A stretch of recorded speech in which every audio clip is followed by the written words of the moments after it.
Mesdames, Messieurs, bonsoir et bienvenue à cette soirée spéciale premier tour des élections législatives.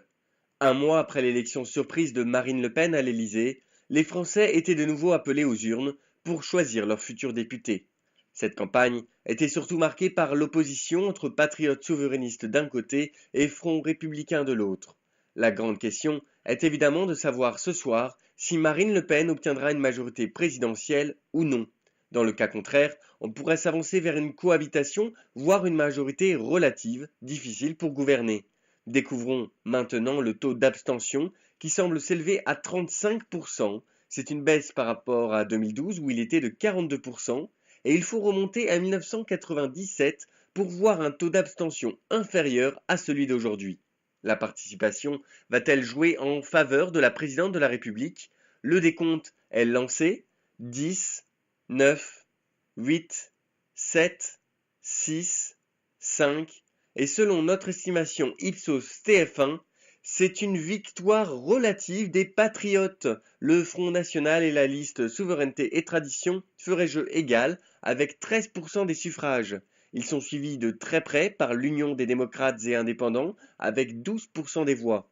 Belle surprise pour le mouvement En Marche d'Emmanuel Macron qui approche de la barre des 11%. Suivent ensuite trois listes à égalité avec 10% des voix, la Ligue du Sud, les Républicains et l'Union de la gauche. Le mouvement démocrate réalise un score honorable avec 8%. Les centristes devancent ainsi la liste Nouveau Parti anticapitaliste qui cumule 6% des voix. Le Parti communiste serait à 4%, le Parti de gauche à 1%.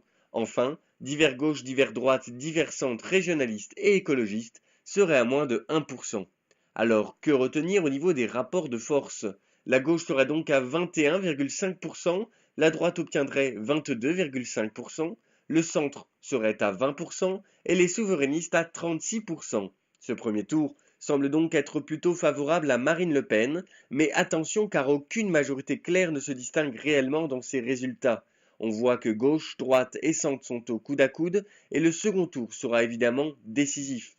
Parlons maintenant des candidats qualifiés pour ce second tour. Chez Souveraineté et Tradition, il y aurait entre 300 et 450 candidats au second tour.